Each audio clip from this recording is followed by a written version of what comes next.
Assalamualaikum warahmatullahi wabarakatuh. Salam sejahtera bagi kita semua. Om Swastiastu, Namo Buddhaya, salam kebajikan.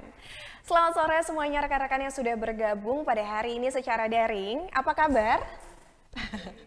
Saya harapkan semuanya berada dalam kondisi yang sehat, berbahagia, dan pastinya semangat untuk mengikuti acara talk show cerita untuk masa depan persembahan dari CIMB Niaga, dan yang dalam hal ini bertemakan Sehat Negeriku Dimulai Dariku. Boleh kita beri tepuk tangan yang meriah?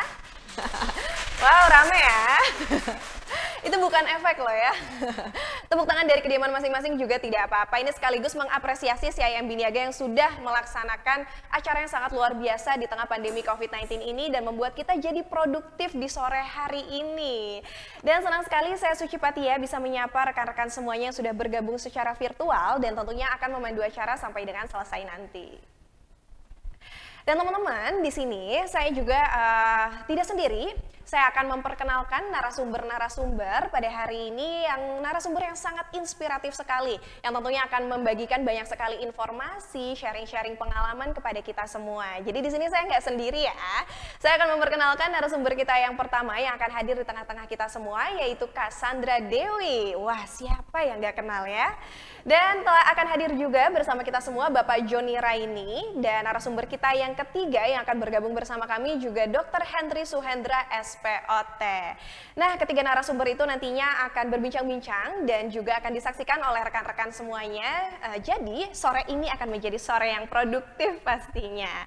Talk show kali ini akan dibagi sebanyak 2 sesi, teman-teman. Sesi yang pertama nanti kita akan berbincang-bincang bersama Cassandra Dewi dan juga Bapak Joni Raini. Lalu Kak Suci, kita mau ngomongin apa sih gitu?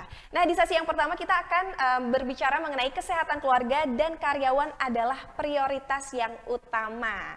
Dan nanti akan dilanjutkan dengan sesi yang kedua bersama Dr. Hendry Suhendra SPOT mengenai vitamin dewa. Wah, vitamin dewa ini apa sih gitu? Nanti kita akan cari tahu bersama-sama ya. Nah, tapi untuk Bapak Ibu yang ingin bertanya kepada seluruh narasumber juga boleh sekali langsung menuliskan pertanyaan-pertanyaan di kolom Q&A yang sudah disediakan. Dan tanpa berlama-lama lagi, langsung saja saya akan memasuki sesi yang pertama. Kita akan berbincang bersama Cassandra Dewi dan juga Bapak Joni. Tapi sebelum itu, tak kenal maka tak sayang katanya. Jadi saya mau memperkenalkan dulu sebelum teman-teman nanti bertemu langsung dengan narasumbernya. Yang pertama adalah Cassandra Dewi. Beliau ini merupakan brand ambassador dari CIMB Niaga, merupakan aktris, TV host, ibu rumah tangga, womanpreneur, dan juga entertainer. Wow, luar biasa sekali ya, ini sangat inspiratif. Dan juga narasumber yang kedua adalah Bapak Joni Raini. Beliau menjabat sebagai Chief Human Resources Officer CIMB Niaga sejak April 2020. Dan beliau memiliki keahlian di bidang Human Resources selama 9 tahun berkarir di CIMB Niaga. Lulusan kedua terbaik dari Universitas Tarumanegara tahun ajaran 2001-2022. Dan juga merupakan lulusan S2 dari Universitas Pelita Harapan dan MBA Eksekutif dari Universitas Peking, China. Dan langsung saja, marilah kita sapa bersama-sama. Inilah dia Cassandra dan Pak Joni. Yeay. Hai. Seru banget ya, heboh banget di sini. Tapi sebelumnya saya mau menyapa dulu nih. Selamat sore Cassandra dan Pak Joni. Selamat sore Suci, selamat sore Pak Joni. Selamat sore Suci, selamat sore Cassandra ya. Pak Joni. Kita couple nih, Pak Joni merah-merah warna CIMB ya. Aku merah loh ini, tapi iya, gitu. Merah juga, nggak apa-apa. Cassandra ini paling mencolok di antara kita semua justru ya. Oke nih, kita akan ngobrol-ngobrol Cassandra dan Pak Joni. Sebelumnya saya mau mengucapkan terima kasih karena sudah berkenan untuk hadir dan bincang-bincang di sini, menemani teman-teman juga yang sudah bergabung hari ini. Nah, sebelumnya saya mau bertanya dulu nih sama Cassandra. Cassandra, boleh dong nih di-sharing kegiatannya nih sehari-hari selama ini ngapain aja sih selama pandemi dan PPKM? Karena kan selama PPKM ini kan ruang gerak kan pasti dibatasin, banyak di rumah aja gitu. Ada perubahan-perubahan tertentu nggak Kak? Banyak ya, banyak banget. Yang tadinya mungkin aku sering beraktivitas di luar, kan aku masih kerja, syuting, kemudian nemenin anak sekolah gitu, offline gitu kan. Nah, sejak pandemi itu mungkin aku yang paling disiplin ya, karena memang aku hanya keluar rumah itu ketika vaksin anak, karena kan aku anaknya itu 3,5 tahun dan 1,5 tahun. hampir 2 tahun, jadi mereka masih vaksin. Kemudian aku cuma vaksin anak sama syuting iklan doang. Jadi aku tuh cuma pergi untuk hal-hal yang sangat-sangat penting saja gitu. Dan selebihnya aku tuh kerja dari rumah. Jadi aku ngurusin anak, anak tidur, aku kerja bisnis semuanya, syuting semuanya. Jadi pas syuting iklan pun itu harus PCR H-1. Jadi memang aku melakukan prokes tuh sebisa yang aku bisa lah gitu. Kemudian untuk sehari-hari yaitu ngurusin anak, ngurusin suami, ngurusin rumah, sama ngurusin kerjaan, tetap syuting. Setiap hari tuh aku tetap syuting di rumah. Jadi segala sesuatu tuh jadi lebih sebenarnya ribet, iya. Cuma aku lebih banyak waktu di rumah sama anak-anak positifnya gitu. Oke, nah nggak apa-apa Kak, karena kan kita juga harus tetap memproteksi diri sendiri kan, apalagi Betul, hal ini juga nantinya bisa membantu untuk pengurangan penyebaran virus COVID gitu. Nah, kalau dari cerita Cassandra, berarti kan Cassandra ini kan punya peran sebagai seorang istri, punya peran sebagai seorang ibu juga gitu. Gimana sih cara Cassandra ini memberikan proteksi terhadap keluarganya, atau punya kegiatan khusus misalnya sama keluarga jalan-jalan setiap pagi, atau berjemur, atau naik sepeda, gimana Kak? Oke, jadi kan memang anakku ini sebenarnya waktu sebelum pandemi itu adalah anak yang suka sekali berkegiatan outdoor. Mereka tuh suka ke playground, suka ke taman, dan setiap hari harus pergi. Anak-anakku tuh adalah, anak-anakku cowok ya dua-duanya, dan suka banget beraktivitas di luar. Nah ketika pandemi ini muncul, aku harus memberikan penjelasan kepada anak-anakku kalau di luar itu ada virus, ada pandemi. Jadi kita nggak bisa lagi seenaknya ke mall. Mereka nggak bisa masuk ke mall sekarang ya, belum vaksin COVID ya, karena mereka masih 3 dan 1,5 tahun gitu. Kemudian aku mesti ngajak gimana caranya mereka nggak bosen. Jadi setiap hari mereka bangun, sarapan, kemudian sekolah online, kemudian aku ajak jalan-jalan paling ke taman, di mana kita bisa main di taman sendiri outdoor ya, dan tidak rame gitu, jam-jam tidak rame. Kemudian mereka tidur, makan, kemudian pas mereka tidur itu aku bekerja, aku syuting, foto, ngurusin bisnis, semuanya mereka bangun, aku sama mereka lagi, karena aku harus mengajar mereka, karena mereka nggak bisa belajar di sekolah, jadi tuh aku harus membantu kayak baca tulis. Jadi sebisanya aku mengajarkan anak-anakku ini. Kemudian sore pasti ke taman atau berenang, gitu, ke taman atau berenang, dan malam baru me time, main, ngobrol. Dan kalau anak-anakku sekarang tuh kita sih sebisa mungkin outdoor, kegiatan di luar, tapi yang tidak ramai, kayak misalnya mungkin cuma pekarangan rumah, naik sepeda, at least mereka nggak cuma di rumah ke tembok ketemu tembok gitu.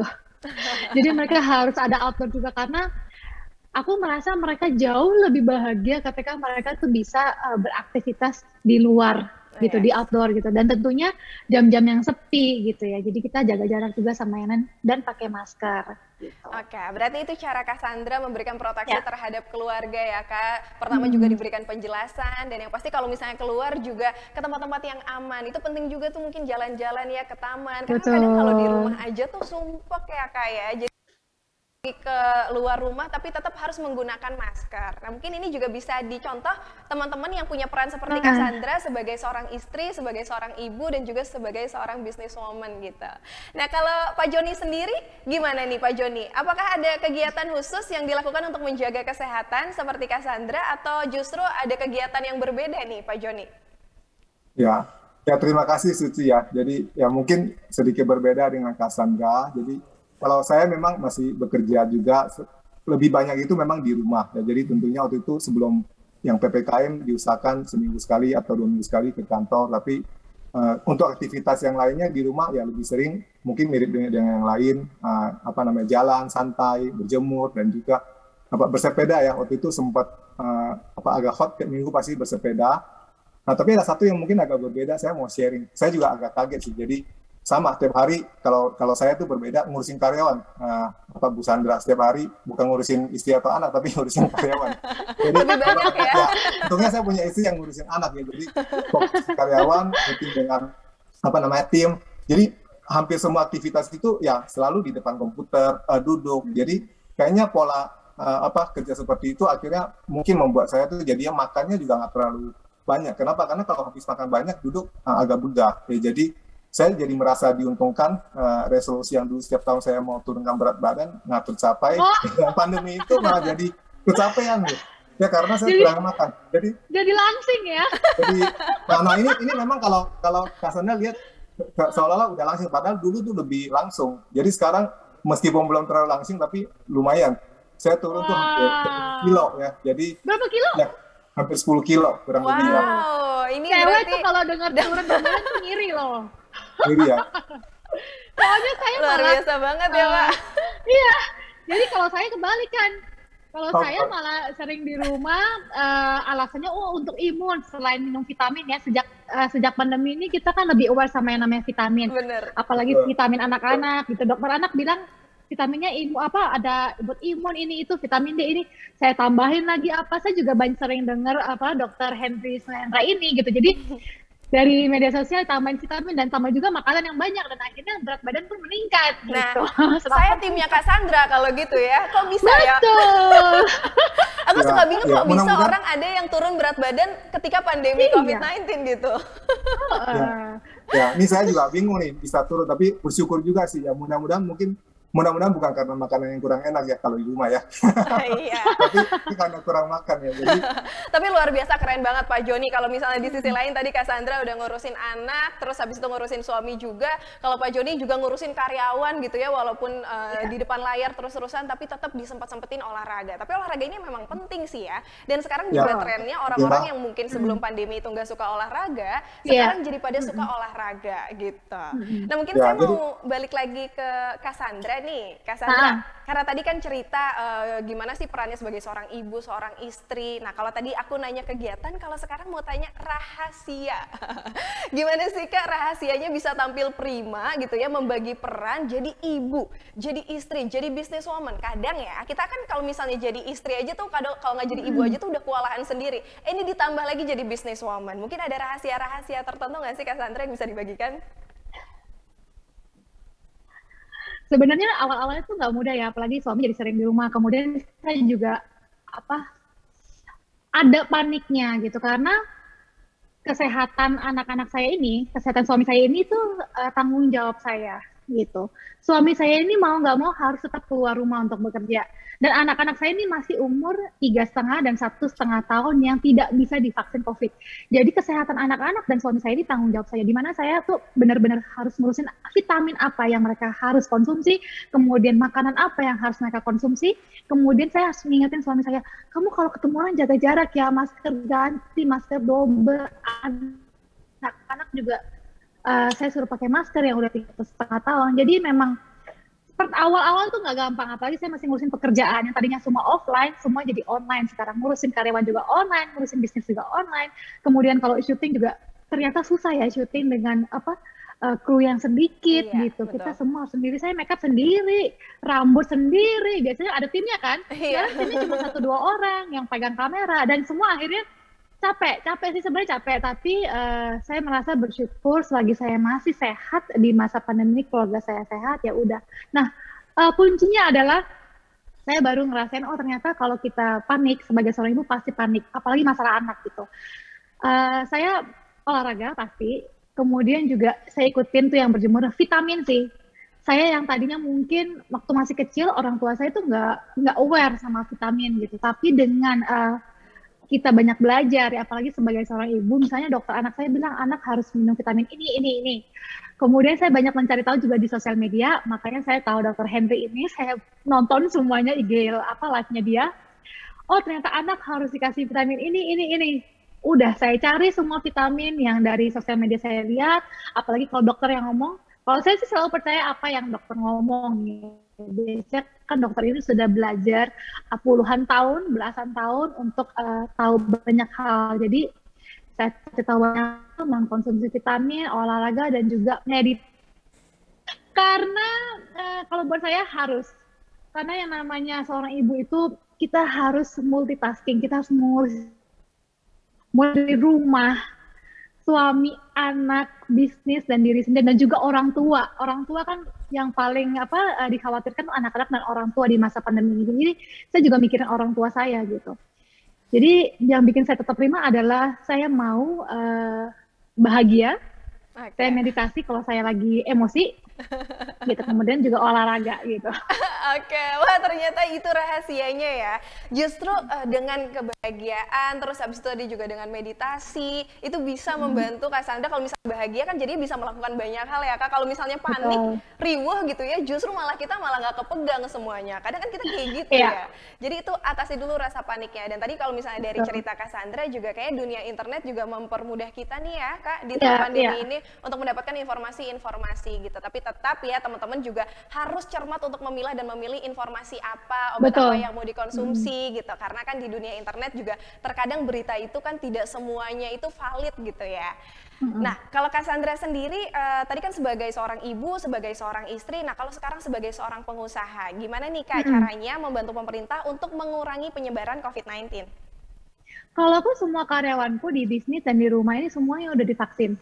Dan saya selalu enaknya, untungnya sejak jadi seorang ibu saya tuh banyak melakukan bisnis secara online juga. Jadi kita juga misalnya marketing dan jual belinya semua bisnis saya ini mulai dari kosmetik, kemudian perhiasan, gold dan semua produk yang saya buat gitu. Dan properti juga sekarang tuh bisa lewat Zoom, bisa lewat sosial media. Jadi memang aku sih memang sudah biasa menggunakan online nih bisnis secara online ini. Jadi aku nggak gitu kaget. Cuma untuk syutingnya, untuk preskonnya itu aku butuh gini loh. Kalau misalnya ngomong sama wartawan langsung preskon tuh kan biasanya jauh lebih enak daripada Iya, kayak iya gini ya. betul. Mungkin kan kalau ini kan tergantung internet, koneksi gitu. Tapi yang jelas aku bilang ke semua karyawanku, selagi bisnis kita semuanya masih bisa bertahan di masa pandemi ini, kita harus tetap jalan. Dan awal-awal doang sih sebenarnya yang agak mungkin tersendat, tapi setelah itu orang tetap belanja gitu. Orang tetap belanja, orang tetap butuh ternyata mungkin sedikit hiburan di masa pandemi ini ya. Kayak kosmetik, aku pikir nggak akan ada yang beli kosmetik gitu di masa pandemi. Ternyata masih banyak ibu-ibu mungkin atau anak muda yang tetap pengen cantik di masa pandemi ini gitu. Jadi selama ini sih so far bisnis semuanya baik walaupun semua dilakukan secara online dan semua pekerjaan kayak syuting puji Tuhan semuanya mau PCR ketika aku syuting karena Iya. aku mau nggak mau harus sedikit disiplin tentang bisnis dan shootku ini karena memang aku punya anak bayi balita lah gitu yang aku harus jaga gitu dan ada orang tua juga kan jadi aku Iya. harus bertanggung jawab nggak bisa seenaknya gitu. Benar-benar banget. Nah, tapi kalau misalnya tadi karyawan-karyawan juga Kak Sandra memikirkan bagaimana karyawan juga harus vaksin, Iya. terus habis itu juga kemana-mana Kak Sandra juga tadi PCR dulu sebelum syuting. Iya. Kalau Kak Sandra dan keluarga juga sudah melakukan vaksin 2 kali Kak? Udah, kita semua udah vaksin. Aku semua yang di rumah ini juga udah vaksin, semua karyawan sudah, semua keluarga juga sudah. Bahkan di perumahanku ini tuh kalau ada tamu mau datang, di perumahan itu harus di swab dulu antigen. Jadi aku merasa juga didukung dengan di perumahan juga sangat luar biasa ya. Yes, Ketahuan keluar rumah nggak pakai masker denda 1 juta rupiah. Jadi benar-benar kita semua tuh sudah melakukan yang terbaik lah gitu. Semoga ini juga membantu pemerintah dalam menghadapi pandemi sekarang ini. Oke, Kak Sandra terima kasih sharing-sharingnya dan sekarang mungkin aku mau langsung beralih kepada Pak Joni. Nah Pak Joni, tadi kan kalau Kak Sandra kan sudah memberikan banyak sekali informasi-informasi. Nah kalau misalnya aku pengen tanya nih sama Pak Joni nih. Nah bagaimana sih cara CIMB Niaga ini gitu ya? Karena kan perubahan pandemi ini kan banyak sekali menghasilkan perubahan. Nah bagaimana sih CIMB Niaga ini menyikapi perubahan-perubahan yang terjadi baik untuk karyawan ataupun nasabah? Mungkin Pak Joni bisa menjelaskan secara singkat tetapi tetap kita mengerti gitu. Ya mungkin ya kalau saya boleh jelasin ya memang pandemi ini mengubah ya banyak sekali sendi kehidupan sosial dan juga bisnis. Nah CIMB Niaga juga salah satunya juga yang kita masuk dalam kelompok itu juga terdampak ya. Jadi mungkin secara singkat yang kita lakukan untuk nasabah dan juga karyawan mungkin saya bagi secara 2 kelompok besaran ya. Jadi yang pertama memang kita mengeluarkan banyak sekali inisiatif untuk merespon terhadap pandemi ini sendiri. Bagaimana kita menerapkan protokol pencegahan dan juga penanganan terkait COVID di lingkungan kerja. Ya, jadi sejak awal pandemi kita juga sudah menerapkan work from home untuk karyawan di unit kerja yang non-critical. Kita set up spill operations.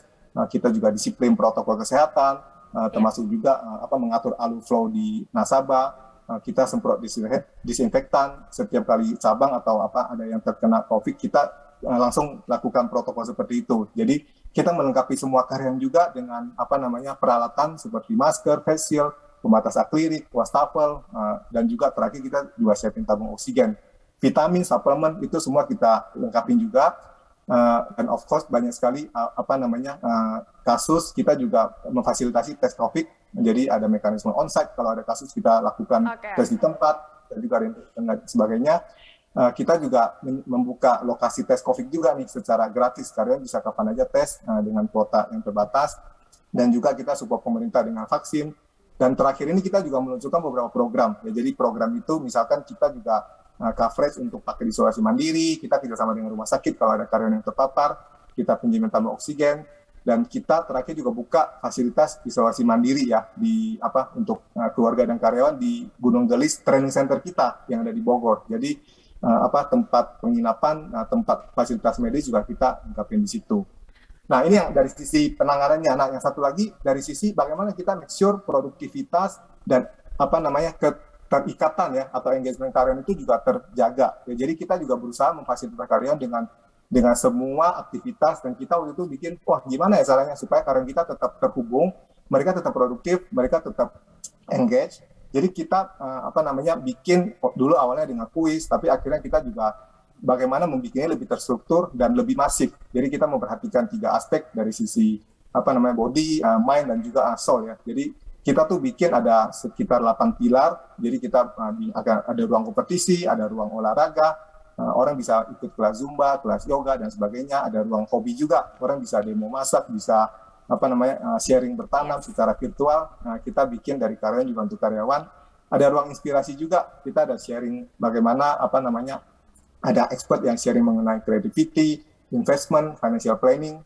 Oke, dan juga kondisi COVID yang belum selesai ternyata tuh banyak menimbulkan isu mental juga, stres ya. Jadi berdasarkan beberapa feedback, kita juga bikin pilar yang namanya ruang cerita. Jadi kita fasilitasi karyawan kalau mau konsultasi terkait dengan mental, kita juga siapkan forumnya. Jadi mereka tuh bisa bertanya apa aja terkait dengan masalah mental, dan kalau ada masalah yang lebih serius, kita fasilitasi juga dengan one-on-one session secara terpisah.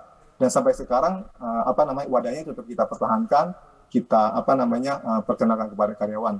Nah, berikutnya kita juga ada juga namanya ruang rohani ya. Jadi kita juga memfasilitasi ada kebutuhan spiritual di antara karyawan yang mereka pengen tahu juga ada kegiatan keagamaan, siraman rohani, dan terakhir kita juga leverage kegiatan vaksin juga edukasinya melalui kegiatan spiritual juga untuk mendorong ketertarikan karyawan kita di vaksin. Nah, sejalan dengan vaksin kita juga ada namanya ruang aksi. Jadi karyawan itu bisa berpartisipasi secara volunteer untuk ikutan ya. Dan yang satu lagi yang paling terakhir itu ruang bersama. Jadi semua business unit, semua fungsi yang ada di bank itu kita fasilitasi, mereka juga bisa melakukan sharing session dari atasan ke bawahan supaya informasi engagement itu senantiasa terjaga ya. Jadi tujuannya supaya karyawan tetap produktif dan merasa terkoneksi dengan perusahaan. Ya mungkin terlalu panjang ya, Suci, dari ya itu kurang lebih gambaran yang kita lakukan di CIMB Niaga. Oke, terima kasih Pak Joni, luar biasa sekali. Tadi penjelasannya itu sudah padat dari hulu ke hilir. Akhirnya kita tahu ya bahwa banyak sekali upaya-upaya yang dilakukan oleh CIMB Niaga, utamanya untuk membantu pemerintah dalam memulihkan kesehatan masyarakat Indonesia. Nah, tadi juga banyak sekali upaya-upaya yang dilakukan baik untuk karyawan ataupun nasabah-nasabahnya. Nah, terima kasih Pak Joni dan Kak Sandra. Dan jangan kemana-mana dulu karena kita akan memasuki sesi kedua. Dimohon berkenan untuk menunggu. Ini seru sekali. Sesi yang kedua ini bersama Dr. Hendry Suhendra SPOT, yang merupakan dokter spesialis bedah ortopedi dan traumatologi, pendiri dan ketua komunitas Indonesia Lawan Osteosarkopenia, founder and managing director Vitamin D Society Indonesia, merupakan juga ketua Faith Orthopedic Group dan kepala bagian bedah di Rumah Sakit Siloam, Jakarta. Boleh langsung kita sapa bersama-sama. Ini dia Dr. Hendry. Yeay! Luar biasa sekali. Selamat sore, dokter. Hai, nggak dengar tuh. Nggak dengar. Halo. Suara saya terdengar, halo. Dokter? Halo, belum terdengar. Oh sudah, pura-pura saya tuh. Dokter, aku deg-degan, jangan banyak pura-pura dong. Itu, saya tahu nih orang-orang sedang menunggu. Ini suaranya keluar nggak ya orang ini? Ini Dokter, saya pura-pura kebanyakan tidak bersuara. dipura-purain sama laki-laki, Dok. Jadi saya trauma nih. Mungkin Ini dokter bagian juga tekniknya kan jadi supaya agak keringetan dikit gitu. Memang nih, mungkin dokter kan ahli traumatologi juga tadi ya. Dokter, luar biasa sekali nih. Kita sudah dibuka dengan canda dan tawa. Mudah-mudahan juga teman-teman di sini semakin semangat untuk mengikuti sesi kedua kali ini. Dan langsung saja nih, mungkin aku pengen bertanya nih dokter ya. Apa aja sih dok mungkin punya tips-tips khusus untuk kita menjaga kesehatan di rumah, tapi yang mungkin kayaknya gampang gitu dilakukan secara sehari-hari? Ya, kalau saya kan sesuai anjuran pemerintah kan sudah banyak itu tips-tips itu ya toh. Apa namanya? Prokes itu kan sudah sampai M berapa itu? Dulu cuma M3M. Sekarang 5M Kemudian ya dok ya? udah sampai 7 katanya. M8 nggak tahu. M itu kan gampang bisa ditambah-tambahin aja M berapa lagi ya. Tapi semua harus diperhatikan, itu tentunya ada manfaatnya. Kemudian kalau dalam kaitan saya sudah bilang kan bahwa yang selama ini belum mendapat perhatian yang seharusnya yaitu vitamin D gitu. Oke. Jadi harusnya vitamin D-nya lebih diperhatikan, Nah, lebih dicek. Misalnya Bagaimana? apa berjemur, nah, misalkan sekarang kan juga orang-orang jadi rajin berjemur, saya juga jadi berjemur gitu. Apakah itu juga salah satu kegiatan yang harus kita menjadikan rutinitas atau gimana dokter? Jadi begini, kalau soal berjemur, ada 12 faktor yang berpengaruh kepada berjemur. Jangan dikira berjemur itu gampang mendapatkannya, mendapatkan ultraviolet B. Jadi ultraviolet itu kan kita tahu sinar matahari itu ada 3 ultraviolet ya. Ultraviolet A, ultraviolet B, ultraviolet C, tergantung panjang gelombangnya. Tapi terlalu teknis lah, saya katakan aja begini. Ultraviolet C itu tidak sampai ke bumi karena itu sudah tersaring di lapisan ozon. Yang sampai ke bumi, yang mengenai kita, itu adalah ultraviolet A dan B. Ultraviolet A itu sepanjang ada sinar matahari, ada itu ultraviolet A. Jadi ini yang harus disadari bahwa setiap saat ada sinar matahari, ada ultraviolet A. Nah, ultraviolet A itu yang menyebabkan, kita pakai jembatan keledai, A itu aging. Jadi apa itu aging? Itu menyebabkan penuaan kulit. Jadi wrinkle, age spot, sampai cancer. Jadi jangan berlebihan dengan ultraviolet A. Sedangkan untuk vitamin D itu ada ultraviolet B, harus ada ultraviolet B, dan sudah diteliti, ada peneliti dari Boston University datang ke Jakarta tahun 2011-2012 mengadakan penelitian bahwa ultraviolet B tertinggi di Jakarta yang bisa menghasilkan vitamin D itu antara jam 11 sampai jam 1. Ya, jam 11 sampai jam 1. Walaupun memang jam 9 ke atas itu sudah ada ultraviolet B, tapi tidak maksimum. Karena sebenarnya ada lagi istilah UV index, ultraviolet index. Jadi kalau sebagai contoh, kalau kita lihat pagi, dari mana kita tahu ultraviolet index? Sekarang apps-nya ada tuh di HP kita. Jadi kalau jam 7, setengah 8 itu biasanya UV index masih 2, 2,5. Itu belum ada ultraviolet B-nya. Ultraviolet B baru ada kalau UV index 3,5. Biasanya mulai jam 9 itu. Tapi belum maksimal. Maksimalnya di 11.1. Jadi sebenarnya kalau jam jemur itu tidak perlu lagi diperdebatkan. Kalau masih diperdebatkan, ya mungkin kurang baca jurnal-jurnalnya. Yang dipatokan sebenarnya bukanlah jam, kalau masih berdebat soal jam. Yang jadi patokan itu adalah pada saat Anda berjemur, ya, yang baik itu adalah tidak ada bayangan Anda. Nah, itu jam berapa? Jadi berarti jam 12. Itu pas di atas matahari, di atas kepala kita, tidak ada bayangan kita. Tapi seperti apapun, kita kan selalu pengen nawar. Nah, boleh ditawar jam 10 sampai jam 2, tapi sebenarnya patokannya sekali lagi bukan jam. Tapi lihat, pada saat Anda berjemur, bayangan Anda harus lebih pendek dari tinggi badan Anda. Itu patokannya. Jadi kalau Anda coba jemur jam 8, lihat bayangannya panjang itu, lebih panjang dari tinggi badan Anda. Itu yang banyak ultraviolet A, ultraviolet B-nya tidak ada atau minimal. Jadi jangan sampai Anda rasa, wah enak nih jemur pagi jam 8 atau jam 4 sore. Yang karena ultraviolet A yang tidak ada gunanya. Jadi Oke. mesti diingat itu satu faktor jam ya. Kemudian kalau mau berjemur itu saya lihat orang berjemur nih, goes nih, olahraga nih, nggak bisa kalau Anda pakai baju tidak tembus. Jadi yang dianjurkan itu adalah kulit harus expose 85%. Tentu yang paling bagus itu telanjang, kecuali muka Anda harus tutupin ya. Karena kalau kornea, mata, apa segala kena ultraviolet itu nanti bisa bikin katarak dan sebagainya. Muka ditutupin, tapi yang lain terbuka. Tapi praktisnya adalah demikian. Kalau pria pakai celana berenang kecil, kalau wanita pakai bikini. Tengah hari ya, nah itu syaratnya. Jadi jangan kira kalau jemur itu gampang. Belum lagi kita bicara warna kulit. Jadi ada 12, kalau mau saya jelaskan semua bisa. Tapi yang penting nih, warna kulit. Warna kulit itu tipe kulit manusia itu tipe 1 sampai 6 menurut Fitzpatrick. Dan orang bule itu tipe 1. Kalau yang Black American itu tipe 6. Rata-rata orang Asia Tenggara, orang kita, tipe 4 atau tipe 5 lah yang lebih gelap. Makin gelap kulit kita, berarti makin tebal lapisan melanin kita. Makin tidak bisa kita menyerap ultraviolet B.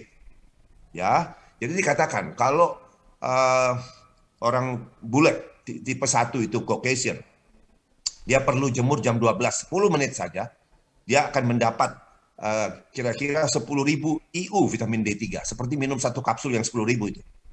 Tapi kalau kita yang tipe 4, kita harus jemur 4 kali lipat. Kalau dia 10 menit, kita 40 menit. Anda coba jemur 40 menit, jam 12, Anda terbakar kulitnya. Jadi waktu jemur itu tidak bisa Anda paksakan. Orang bilang begini, oke, kalau si bule jemur 10 menit, saya jemur 4 kali lipat, kata Dr. Henry. Mike, saya jemur 4 kali lipat. Kan dapat 10.000 juga. Tidak.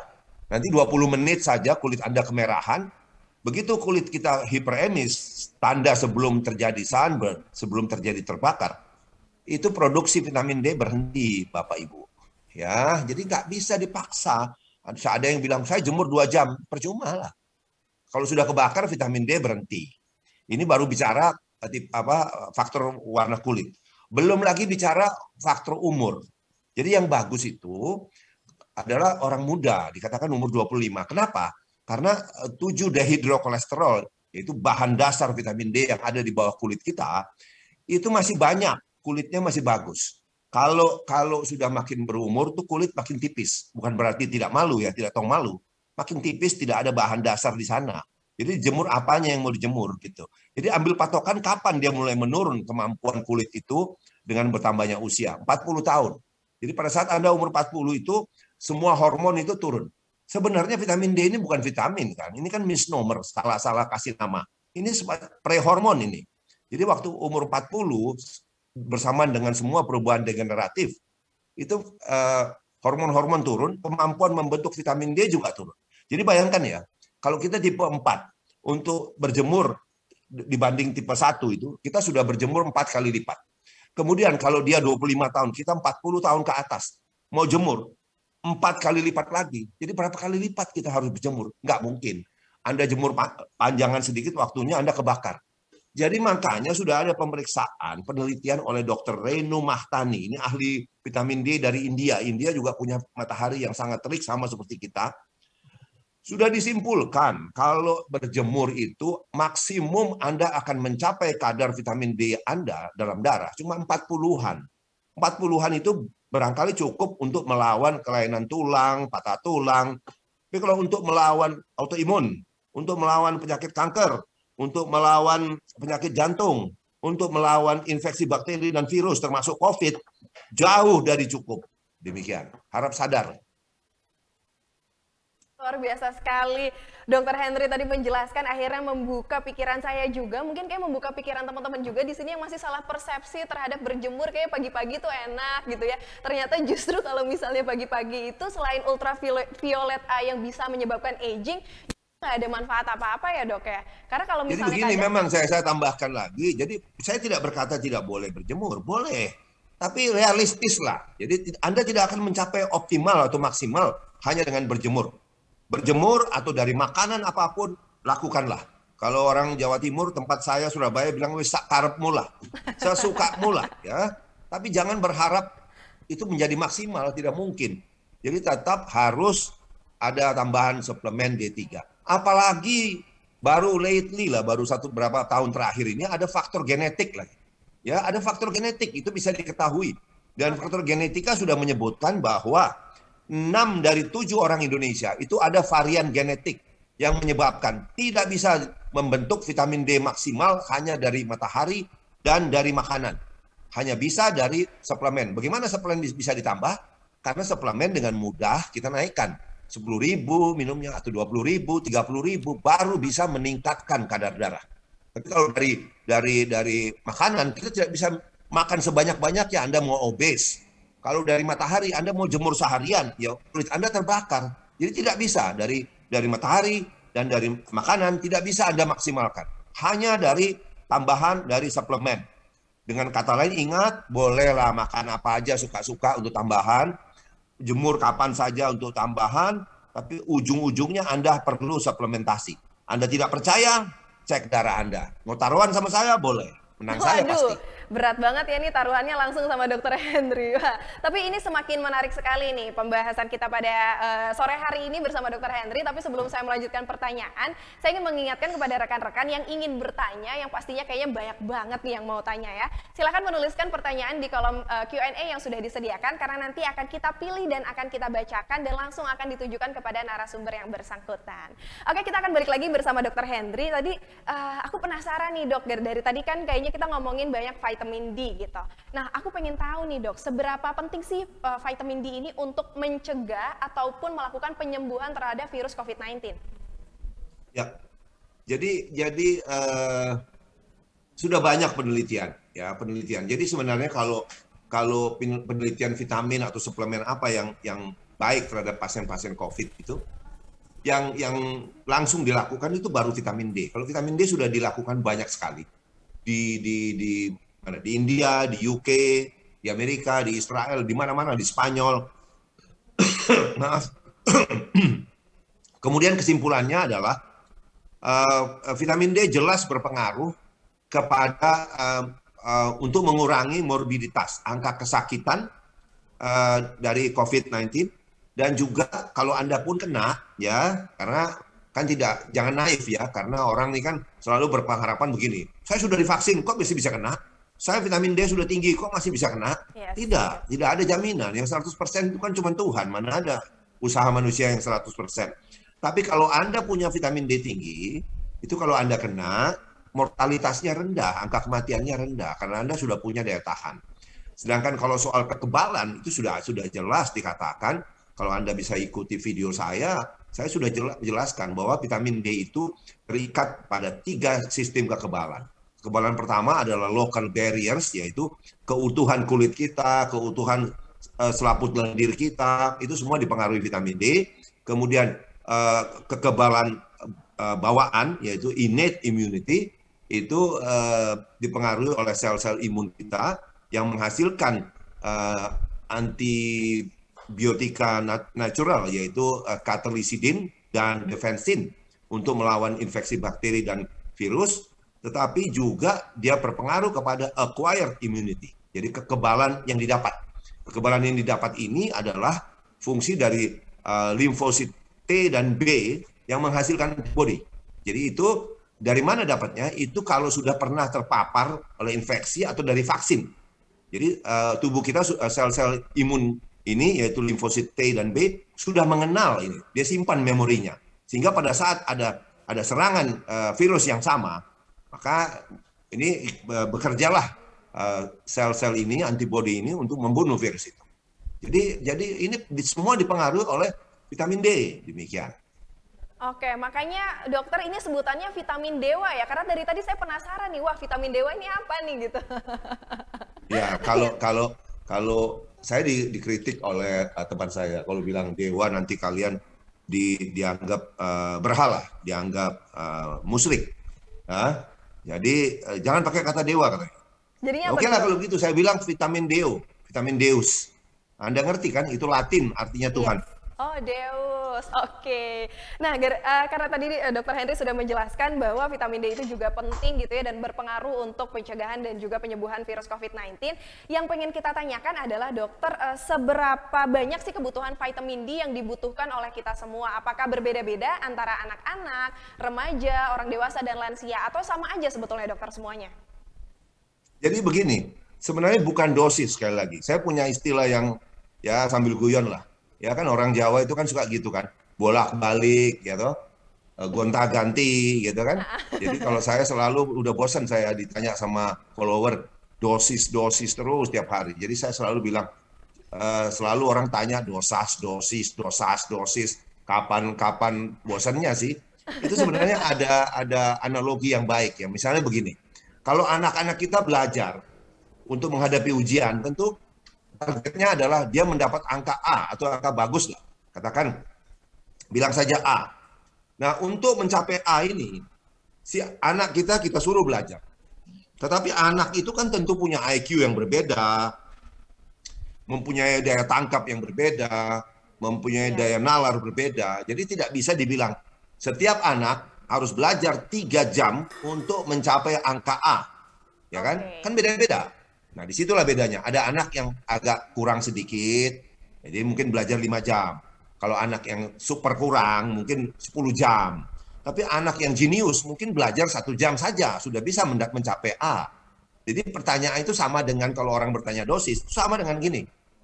Anak itu kalau mau mencapai, dapat angka A di raportnya, itu mesti belajar berapa jam. Ya nggak bisa ditentukan, setiap anak kan beda. Jadi dalam hal vitamin D, yang menentukan itu kadar darah optimal. Untuk mencapai kadar darah optimal itu, setiap orang beda. Walaupun Anda minum 100.000 IU, teman Anda cuma minum 10.000 IU, barangkali yang 10.000 lebih cepat mencapai optimal daripada 100.000. Karena banyak faktor kan. Faktornya apa misalnya? Ya pencernaan Anda lah. Makin Anda makin tua, pencernaan makin kurang. Ya, penyerapan di usus makin kurang. Anda kasih puluhan ribu IU juga lewat aja, akhirnya berakhir di mana? Di toilet. Ya kan, tidak masuk ke badan Anda. Jadi, kalau masih bicara dosis, itu udah salah besar. Dosis memang ada, dikatakan, menurut siapa? Kalau kita mau mengikuti pemerintah sekarang, kan untuk nakes, selebaran dari BNPB 1 bulan kali sudah, bahwa untuk tenaga kesehatan yang menangani COVID perlu 5.000. Nah, itu sejalan dengan guideline yang saya anut juga, yaitu dari Vitamin D Council USA. Ya, itu mengatakan starting dose itu 5.000 sampai 10.000. Itu starting dose, artinya apa? Harus periodik diperiksa darah, kalau kurang kita naikkan. The dose should be adjusted accordingly. Jadi harus dirubah-rubah itu dosisnya untuk mencapai hasil akhir, yaitu kadar darah optimal, baru kita mendapat imunitas yang kita butuhkan. Demikian. Oke, berarti ini juga salah satu persepsi yang harus diluruskan ya kepada rekan-rekan bahwa memang kebutuhan vitamin D itu tidak bisa disamakan begitu anak-anak, remaja atau lansia, tapi disesuaikan dengan kebutuhan masing-masing. Nah, tadi kalau misalnya Dokter Henry kan sudah berbicara tentang cara yang optimal nih ya untuk mendapatkan vitamin D, itu gimana sih Dokter Henry? Karena kalau misalnya di otak saya nih ya, sekarang untuk mendapatkan vitamin D itu ya masih dengan berjemur atau dengan minum vitamin aja itu sudah cukup, Dok. Gimana sih dok cara-cara? Makanya tadi kan sudah dikatakan bahwa kalau berjemur itu darahmu optimal cuma sampai 40 yang tidak akan cukup. Kan sudah jelas itu. Jadi kalau masih jemur sama dari makanan udah kuno. Udah nggak bakal sampai itu. Jadi harus dengan suplemen. Dan suplemen berapa? Ya itu dikasih pertama 5.000, 10.000, kemudian diikuti tiap 2 bulan periksa darah sampai mencapai optimal. Nah, kalau bicara optimal juga kembali tadi saya sudah sebutkan, kalau hanya untuk patah tulang barangkali 30-40 cukup. Tapi kalau untuk yang lain-lain, untuk COVID dan sebagainya, paling tidak 80-100, bahkan 100-an lah. Ya, kalau umum masih takut-takut, hal-hal baru begini kan takut-takut orang itu. Jadi berani dikit-dikit aja. Enggak, silahkan aja ikuti. 30 kan dikatakan cukup itu kan 30 sampai 100. Jangan puas dengan 30 dong. Ya, seperti saya ambil analogi. Kalau Anda ujian, katanya passing grade itu adalah 6. Masa Anda mau dapat angka 6 sih? Ya kan? Kalau mau lulus itu 6 cukup. Ya kalau saya ya tiap orang beda. Kalau saya tidak. Ya, mohon maaf kalau Anda lihat rekor saya, Anda tahulah siapa saya. Jadi kalau ujian nggak 6 target kita 100 gitu loh. Ya, jadi demikian juga dengan ini, itu kan range-nya 30 sampai 100. Ya udah ambil di atas dong, 80 sampai 100. Kalau bagi yang masih berbicara keracunan, itu ada laboratorium si kuning yang dulu namanya Pro Mereka. Saya nggak mau sebut nama, saya nggak disponsori siapa-siapa. Ini disclaimer ya, saya tidak ada hubungan dengan pabrik obat, tidak ada hubungan dengan laboratorium. Ya, itu Pro Mereka itu menulis di atas 100 keracunan, kemungkinan keracunan. Tapi untungnya sejak 16 Agustus, laboratorium si kuning ini yang Pro Mereka sudah berubah menjadi Pro Kita. Menurut saya namanya Pro Kita dia. Okay. Karena apa? Dia tulis menurut kriteria tahun 2018 itu keracunan adalah di atas 150. Jadi kalau masih ngomong keracunan lo, nanti lo keracunan. Itu lihat deh kriteria dari laboratorium sudah tulis keracunan tuh di atas 150. Kirain gampang untuk mencapai 150, susah sekali. Karena apa? Banyak sekali misalnya obat-obatan yang menurunkan. Jadi banyak hal yang menurunkan. Jadi untuk naik sangat sulit. Misalnya apa? Kalau kita sudah berumur, siapa yang nggak minum obat kolesterol? Ayo. Siapa yang nggak minum obat darah tinggi? Ayo. Sekarang pandemi gini, siapa yang nggak stres? Begitu Anda stres, vitamin D Anda hancur. Ya toh, begitu Anda stres, Anda kurang tidur, vitamin D hancur. Orang perbankan yang kerja mati-matian nggak kurang tidur tuh Pak Joni, Raini segala. Kalau tidurnya kurang, ya toh, bingung ngatur-ngatur pegawai ini gimana, income kurang, terus gaji pegawai mesti diberikan, belum lagi yang mesti di PHK, pusing kita kepala. Makin Anda stres, makin turun vitamin D Anda. Nah, saya baru tahu gitu. tuh dok. Saya baru tahu tuh dok. Berarti kalau misalnya kita stres gitu, terus kalau misalnya itu juga bisa menghancurkan vitamin D, bukan cuma menurunkan imunitas. Banyak hal. Itu dia gunanya Suci untuk ngundang Dokter Henry. Makanya banyak hal yang kamu baru tahu. Bener banget nih dokter. Sampai pelangap-pelongo tuh tadi kayak, wah ternyata gini ya. Luar biasa sekali nih. Rasanya kayaknya teman-teman yang ada di rumah juga pada pelangap-pelongo sambil nyatet-nyatet. Wah enak juga tuh dokter. Sambil makan apa tuh dok? Sambil makan kiwi. Sambil makan kiwi. Apa mungkin mau ada dibagi dok? Apakah ada khasiat-khasiat khusus dari buah kiwi yang sedang dokter Henry makan? Nah, yang saya tahu jangan nanti dikira saya mengambil. Saya ini udah dikritik karena vitamin D ini kan berbicara mengenai semua aspek. Ini bukan saya ya yang ngomong. Ini kata-kata yang saya ambil. Kalau mau lihat di YouTube-nya ada. Ini Profesor Bruce Hollis. Bruce Hollis, H-O-L-I-S. Dia guru besar anak ya. Dari Charleston, South Carolina. Jadi dia katakan, sebenarnya karena kita tahu bahwa reseptor vitamin D itu ada di semua sel tubuh. Jadi setiap penyimpangan kesehatan seharusnya dicari akarnya di defisiensi vitamin D. Begitu. Jadi ya mungkin ada beberapa pihak yang mengatakan ini Dokter Henry kok berbicara ke kanan ke kiri kemana-mana. Bukan, saya berbicara mengenai efek vitamin D. Dan mohon maaf, memang efek vitamin D bisa kemana-mana gitu ya. Jadi kalau tanya lagi mengenai ini nanti ahli-ahli gizi pada protes lah. Jadi dikiranya saya mau borong semua. Saya makan kiwi karena apa? Kiwi ini pertama rasanya enak dan dikatakan ini adalah yang di salah satu yang dicantumkan vitamin C-nya paling tinggi kandungannya gitu. Oke, abis ini saya mau langsung beli buah kiwi. Luar biasa sekali dokter. Enggak, saya nggak di endorse siapapun. Nggak di endorse ya? Salah ya. Ini disclaimer, nggak kerja buat pabrik buat siapapun, nggak kerja untuk pabrik apa namanya, laboratorium manapun gitu. Oke, siap dokter Henry, luar biasa. Tapi saya nasabah CIMB loh. Pak Joni mana nih dari CIMB? Nah, keren banget ya teman-teman. Terima kasih dokter Henry ya. Perbincangan kita bersama Dokter Henry ini memberikan kita persepsi yang lebih luas dan juga persepsi-persepsi yang tadinya keliru mengenai vitamin D gitu. Dan tadi utamanya sih kalau saya itu tadi sampai amazed dengan pengetahuan mengenai berjemur, bahwa berjemur itu bukan hal yang mudah. Terus habis itu kita datang kena matahari, tadi sudah dijelaskan secara rinci, jelas dan padat oleh Dokter Henry gitu ya. Pentingnya dari vitamin D selama kita di masa pandemi COVID-19 ini. Dan langsung saja saya akan mengundang Cassandra dan juga ada Pak Joni di sini yang pasti dari tadi juga sudah menyimak penjelasan dari Dokter Henry, luar biasa sekali. Dan langsung saja saya akan memberikan pertanyaan untuk ketiga narasumber nih. Nah, pertanyaan tunggu, aku nggak boleh nanya Dokter Henry ya, Suci? Waduh, boleh silakan dong. Kalau Cassandra nggak ada yang bisa nolak kayaknya. Salah, itu salah. Saya nanti dulu, sabar dulu, mesti tanya dokter Henry bersedia nggak ditanya sama Sandra. Loh, kalau makin besar itu bintang, itu honor makin besar. Pertanyaan itu harus dibayar berapa jawabannya? Guyon. Jadi jujur aja, saya sama geng-geng saya ini, saya punya grup ibu-ibu, itu semuanya tuh kita ngikutin banget dokter Henry ini gitu. Jadi karena kan kita pengen banyak tahu ya, kita kan ibu-ibu semua.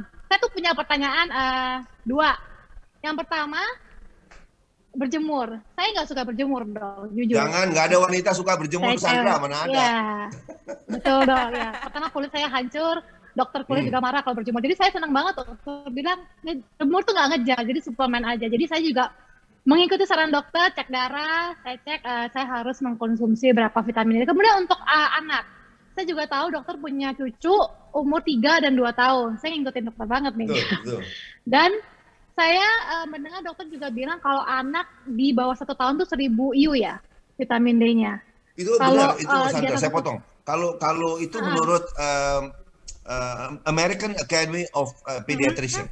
Jadi Persatuan Dokter Anak Amerika mengatakan bahwa anak di bawah 1 tahun itu bisa diberikan 500 sampai 1000. Tapi kalau nggak salah, IDAI ya, Ikatan Dokter Anak Indonesia, sudah mengeluarkan guideline juga yang kayaknya tidak menyimpang dari itu.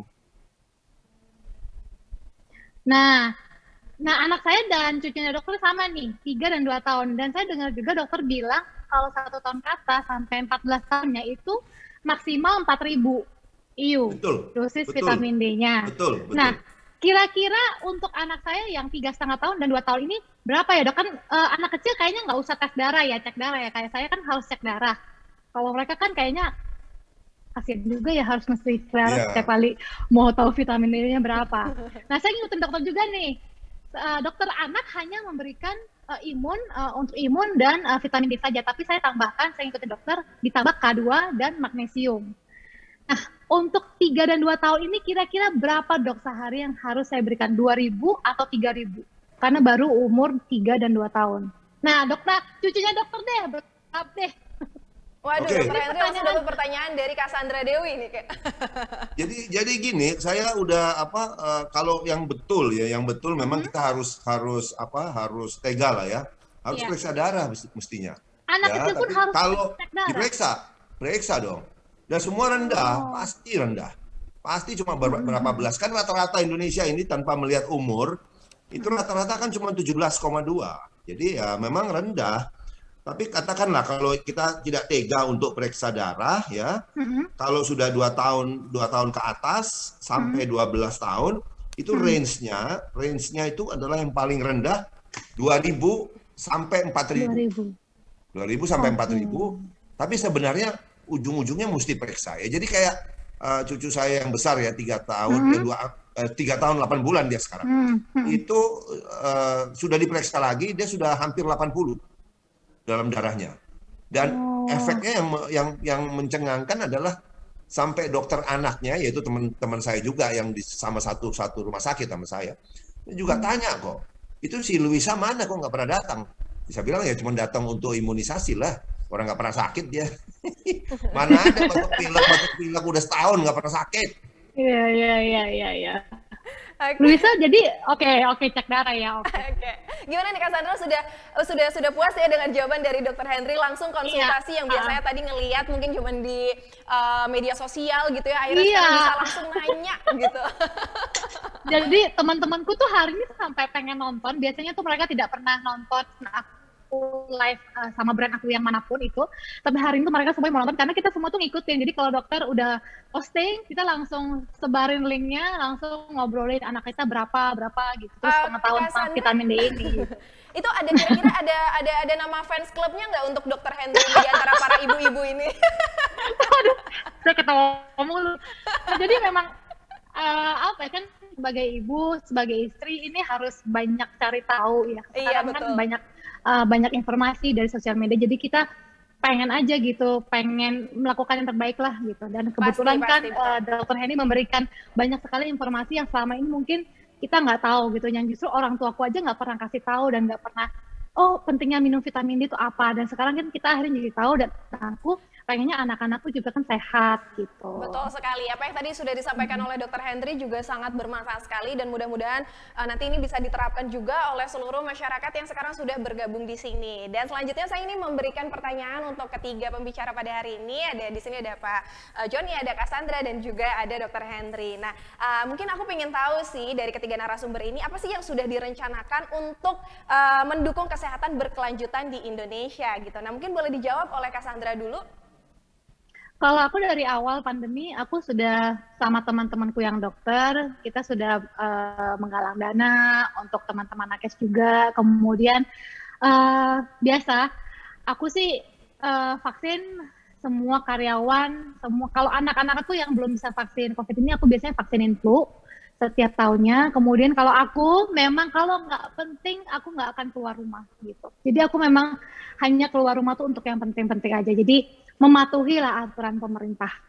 Oke, mematuhi peraturan dari pemerintah adalah salah satu dukungan Cassandra ya untuk kesehatan berkelanjutan di Indonesia. Kalau dari Dr. Henry sendiri gimana dokter? Kalau saya sih kan sebagai dokter tentu kita berterima kasih sudah dikasih vaksin, ikutilah ya. Vaksin sudah dikasih gratis, ikuti. Jadi jangan lagi ada yang ikut teori itu nggak perlu ya, itu apa konspirasi dan sebagainya yang omong kosong lah ya. Ikuti semua prokes, ikuti.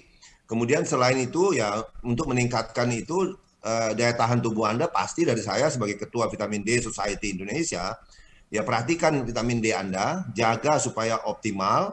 Kemudian ada satu hal lagi di luar vitamin D, bahwa kita sebagai manusia kalau kita tidak berolahraga saya katakan ya, itu belum sampai lagi kita cerita bahwa olahraga itu harus ada dua, jadi aerobik dan anaerobik ya, jadi latihan kardio dan latihan strength training. Karena tanpa olahraga ya itu soal waktu saja, 40-50 Anda dapat metabolic syndrome. Makanya kan sudah rata-rata orang tua kita kan begitu. Metabolic syndrome itu apa aja? Jadi diabetes, insulin resistance, diabetes, tensinya tinggi, kolesterolnya tinggi, kemudian jadi obes, kemudian jadi osteoporosis. Nanti osteoporosis jalan sedikit patah mesti dioperasi, yang operasi panggul pun 50% tidak kembali fungsinya kok. Ya, jadi mesti olahraga. Dan di lain pihak juga kita mesti ingat, olahraga yang teratur dan terukur itu meningkatkan daya tahan tubuh kita, dalam artian itu juga meningkatkan vitamin D kita. Tapi ini seperti pisau mata dua, kalau Anda berlebihan olahraga, vitamin D-nya turun, hancur. Jadi selalu ada ukuran, jangan berlebihan. More is not always better, gitu. Jadi hati-hati, tetap perlu olahraga. Kalau tidak, orang tua, termasuk saya sudah 67 tahun, semua nanti KKN, kita tidak mau KKN. Sudah tahu istilah KKN yang dari saya? Apa itu dok? Baru saya mau tanya. Kanan kiri nuntun. Coba lihat orang tua-tua kita itu. Mana-mana di mall kalau lihat, malah lebih parah lagi di kursi roda. Sudah di kursi roda, jalan kanan kiri dituntun kiri kanan pakai tongkat. Semua orang ingin umur panjang, tetapi umur panjang yang sehat. Kalau umur panjang kerjanya ke rumah sakit melulu, untuk apa hidup begitu? Demikian. Oke, luar biasa sekali ya, kanan kiri nuntut. Kayaknya kalau misalnya Dr. Henry ini kayaknya DDF deh, dokter-dokter funky gitu ya. Tadi membuka acara juga sudah sangat luar biasa sekali. Tuh berarti tadi sudah dijelaskan oleh Dr. Henry ya, berarti pentingnya untuk tetap menjaga protokol kesehatan, terus habis itu memenuhi kebutuhan vitamin D dan juga berolahraga. Nah kalau dari Pak Joni sendiri gimana nih Pak Joni? Ya, terima kasih Suci. Mungkin sebelum saya jawab, saya mau komentar sedikit dari Dr. Henry ya. Jadi ya, terima kasih sudah menjadi nasabah CIMB Niaga, Dok. Yang tadi dokter katakan benar sekali, kalau karyawan-karyawan bank itu memang kerjanya banyak ya, dan lembur dan juga pusing ya ngurus karyawan. Tapi ya kebetulan kami belum dipusingkan atau tidak dipusingkan dengan PHK, karena memang kita tidak pernah PHK selama pandemi ini. Dan terima kasih juga sudah membuka wawasan. Vitamin D yang biasa kita kenal itu cuma itu loh, Dok. D itu duit loh. Jadi orang-orang bank itu taunya duit. Tapi hari ini tuh jadi banyak, ternyata D itu secara ilmiah tuh banyak sekali manfaatnya. Nah, Untuk yang terkait dengan pertanyaan bagaimana kita itu mendukung kesehatan keberlanjutan di Indonesia. Jadi basically kalau saya melihat dari dua sisi, satu dari nasabah, satu lagi untuk karyawan. Nah kalau untuk nasabah tentunya selama COVID maupun sesudah COVID kita selalu berusaha untuk menghadirkan inovasi-inovasi terbaik, dan di mana selama COVID ya kebetulan CIMB Niaga juga mendapat penghargaan ya dari DSM Banker sebagai most helpful bank during COVID, di mana selain solusinya kita juga dianggap sebagai bank yang memberikan pilihan bertransaksi yang lebih aman dan nyaman. Kita juga bisa scan QRS melalui atau mobile dan juga bisa tarik tunai di ATM itu tanpa kartu. Jadi kita mendukung inovasi supaya aktivitas itu lebih sehat. Nah kalau untuk karyawan banyak sekali yang sudah kita lakukan terkait dengan kesehatan berkelanjutan. Ya tentunya vaksin, kita juga sudah hampir semua karyawan kita juga divaksin. Kita fasilitas medika check-up yang tadinya kita hanya kesehatan fisik, kita juga akan extend juga ke kesehatan mental. Yang tadi Dr. Hendy juga bilang selama COVID semua stres, semua juga terkait dengan mental. Nah kita juga fasilitasi ke sana, dan berbekal dari pengalaman kami juga menyediakan klinik di tempat isoman yang di training center, kita juga akan merencanakan ya untuk menyediakan fasilitas klinik itu juga secara permanen nanti di tempat kerja kami yang terpilih. Jadi sehingga karena itu kita bisa lebih cepat memperoleh layanan medis ya sesuai kebutuhan. Nah tentunya juga kita juga menawarkan lebih banyak fleksibilitas kepada karyawan terkait dengan benefit-benefit. Jadi nanti karyawan itu juga bisa memilih dia lebih butuh benefit apa, sehingga kita harapkan kalau sesuai kebutuhan mereka karyawan itu lebih produktif dan juga lebih terikat ya dengan perusahaan. Nah tentunya vaksin ini juga kita akan lanjutkan, dan sebetulnya secara coverage juga hampir semua vaksin itu juga kita cover di CIMB Niaga, karena kita percaya lebih bagus itu mencegah daripada mengobati, dan kita juga sangat bersedia untuk menginvestasikan kita punya dana di semua aktivitas yang terkait dengan pencegahan. Ya, dan yang lain-lain juga tentunya kita lanjutkan seperti kerjasama dengan rumah sakit, konsultasi online, dan juga hal lainnya yang mendukung kesehatan berkelanjutan. Demikian.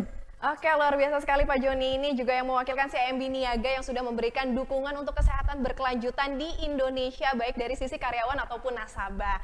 Nah, kalau dari tadi pertanyaannya semua dari saya, sekarang saya ingin memberikan kesempatan untuk teman-teman yang sudah bertanya dan yang sudah kita pilih pertanyaannya untuk saya langsung tujukan kepada seluruh narasumber.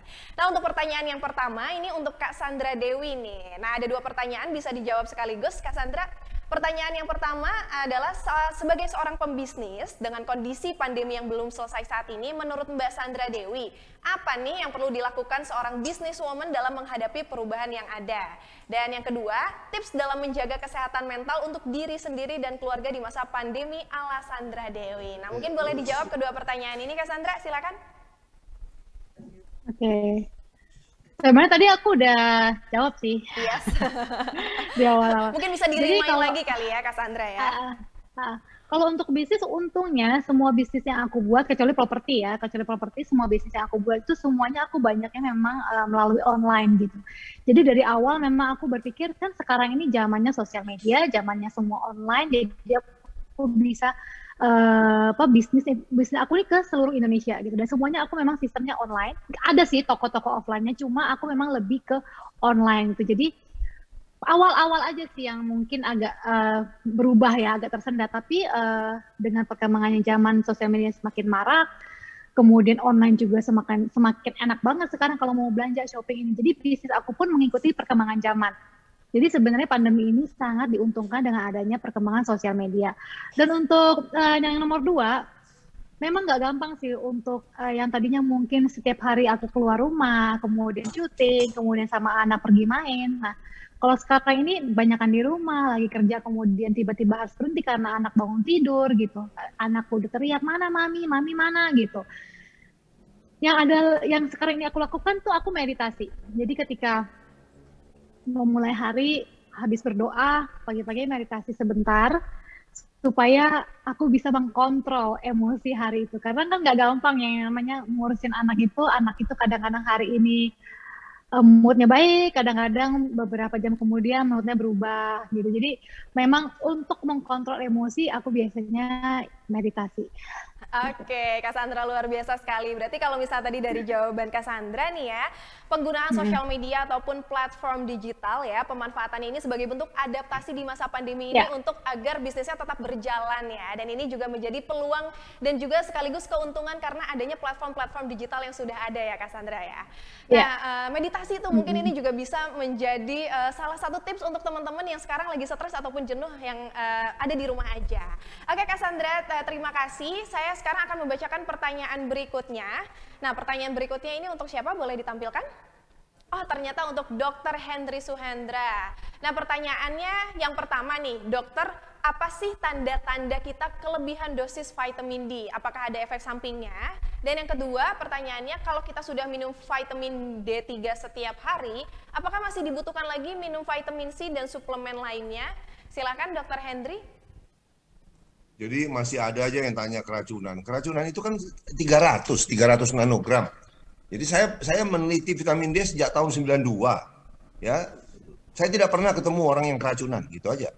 Ya, sudah 29 tahun ini. Ya, terus saya baca juga literatur hampir tidak pernah ditemukan. Karena keracunan itu kan 300 nanogram per mililiter. Sebenarnya keracunan itu adalah terjadi bukan vitamin D-nya yang berlebihan, tapi kalsiumnya dalam darah berlebihan. Nah, itu sudah kita cegah dengan pemberian vitamin K2. Jadi tolong mentalitas keracunan itu tolong dihapus lah. Karena sudah dibilang oleh Dr. John Cannell. Ini siapa ini? Dr. John Cannell ini adalah presiden dari Vitamin D Council USA. Dia bilang gini, if you are worrying about vitamin D intoxication, it's like worrying about drowning when in fact you are dying of thirst. Jadi terjemahan bebasnya begini. Kalau Anda masih ragu-ragu, takut mengenai keracunan, itu sama dengan orang yang bilang, saya sudah mau tenggelam nih, padahal Anda lagi mau mati karena kehausan, kekurangan cairan. Itu begitu susahnya soal keracunan, jadi jangan tanya tanda-tandanya, nggak ada yang spesifik. Sama aja dengan tanda-tanda, apa tanda-tanda vitamin D yang kurang? Nggak ada yang spesifik. Itu sebabnya banyak sekali pasien-pasien dengan vitamin D, mohon maaf ke teman sejawat, lolos, miss semua. Bahkan akhirnya pasien-pasien itu, karena bentuk keluhannya itu macam-macam. Dari rambut rontok misalnya, ke dokter kulit, ganti sampo apa segala macam, tetap aja rontok. Kalau di kulit dia akan timbul alergi, gatal-gatal, dikasih obat anti alergi. Baik sebentar, muncul lagi. Karena apa? Vitamin D-nya kurang, misalnya begitu. Ada lagi orang palpitasi melulu, berdebar-debar. Tensinya naik turun gak karuan, dicari rekaman jantung apa, tidak ada apa-apa. Akhirnya dibilang apa? Lu stres kali, lu pergilah ke dokter jiwa. Dipikir udah agak benar tuh isi kepala. Ya, ternyata vitamin D-nya saja diperbaiki. Jadi seperti tanda-tanda kekurangan vitamin D. Tidak ada yang khas, tidak ada yang spesifik. Tanda-tanda kelebihan vitamin D. Lebih lagi, nggak pernah ada, yang banyak semua kekurangan kan, begitu. Jadi sudahlah kalau keracunan. Makanya sekarang vitamin D Anda rata-rata di Indonesia ini cuma 17,2. Sedangkan sekarang di laboratorium, coba Anda cek di laboratorium ProKita sekarang. Ya kan tidak sebut nama saya. ProKita itu bilang di atas 150 keracunan. Padahal yang betul itu adalah 300. Itu adalah kesepakatan para ahli-ahli vitamin D mengambil secara arbitrary, secara kesepakatan bahwa ditulislah keracunan itu 150. Itu padahal mantu saya sendiri setelah COVID, karena saya kasih vitamin D dosis tinggi, 200 dia nggak apa-apa, dia di Bali masih menikmati liburan di Bali 1-2 bulan lagi, main sepeda terus, kegiatan fisik luar biasa, tidak apa-apa. Memang kalau Anda tiba-tiba lebih dari 150 juga jangan khawatir. Karena itu dibuat batas 150. Jadi ada margin of safety besar sampai 300. Kalau dekat-dekat 300 baru Anda khawatir. Demikian ya. Kalau soal vitamin lain, ya bolehlah. Saya bilang, kalau cuma satu dikasih pilihan vitamin, Anda pasti harus pilih vitamin D. Kalau vitamin lain itu figuran, ya tambahan. Ada fungsinya, tapi tidak ada vitamin yang mempunyai reseptor di seluruh sel tubuh manusia kecuali vitamin D. Jadi kalau saya bilang, ya perlu. Kalau tanya, jadi yang figuran-figuran itu perlu dong. Sandra Dewi kan main di film. Kalau film itu tidak ada figuran, tidak ada yang perlu dipukulin, tidak ada yang bagian mati-mati itu, ya nggak ada film kan. Jadi tetap ada peran figuran, begitu loh. Luar biasa sekali Dokter Henry ini dari tadi memberikan analogi-analogi yang langsung membuka wawasan dan memberikan kita persepsi baru loh dokter, keren banget. Dan luar biasa sekali, baik kita akan melanjutkan ke pertanyaan berikutnya, boleh ditampilkan? Nah pertanyaannya untuk, boleh ditampilkan lagi? Baik, nah ini banyak sekali pertanyaan yang masuk, jadi kita harus memilah dan memilih nih pertanyaannya. Oke, ini ada pertanyaan lagi buat Dokter Henry nih. Dokter, jangan bosan-bosan ya dok ya. Ini tahun lalu saya sempat transfusi darah karena HB rendah dan sering mimisan. Dari hasil cek darah dokter, saat itu mengharuskan saya minum suplemen vitamin D 5000 IU. Dan sekarang ada suplemen D 5000 IU plus K. Apakah saya harus cek darah ulang atau bisa ganti atau mungkin turun ke 1000 IU langsung dokter? Ya, jadi begini, memang sekali lagi seperti saya bilang tadi, dosis 5.000 itu kan cuma alat untuk mencapai optimal. Pada saat Anda sudah minum beberapa saat, itu harus 2 bulan kalau saya, itu harus cek darah, sampai mana sekarang darahnya. Kalau kurang, 5.000 itu ya kita naikkan jadi 10.000 kalau perlu. Ya toh? Kapan diturunkan? Itu tadi cepat-cepat sekali udah turun 1.000. Dari mana? Patokannya turun dari mana? Itu kita turunkan kalau sudah melebihi dari target. Melebihi target itu kan kita pakai sekarang patokan kan di atas 150. Ya toh? Anda baru minum 5.000 kok belum ada guideline apa-apa kok turun 1.000 ya. Itu sebabnya kadar vitamin D bangsa kita itu cuma 17, belum naik udah diturunin lagi, gimana? Oke, luar biasa itu dia jawaban dari Dokter Henry, semoga menjawab. Dan terakhir ini pertanyaan untuk Bapak Joni Raini. Nah ini kayaknya sebagai penutup pertanyaan kita di sore hari ini. Pak Joni, bagaimana sih upaya CIMB Niaga dalam mengedukasi karyawan dan nasabah yang masih belum memperhatikan kesehatan di tengah pandemi COVID-19? Nah ini pertanyaan yang penting juga nih Pak Joni, silakan dijawab Pak.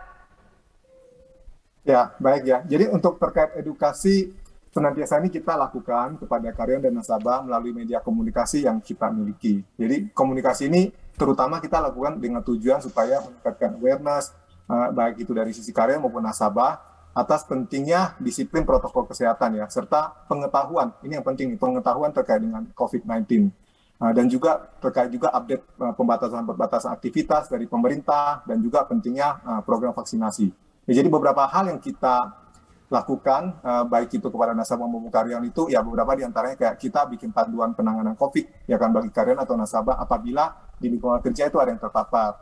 Dan bagaimana kita menerapkan protokol kesehatan, baik karyawan maupun nasabah, pada waktu mereka di kantor cabang, baik pada waktu karyawan berinteraksi dengan sesama, dan juga informasi seputar perkembangan pembatasan aktivitas yang tadi dari pemerintah, juga kita senantiasa kasih tahu, dan juga komitmen perusahaan atas semua upaya penyebaran.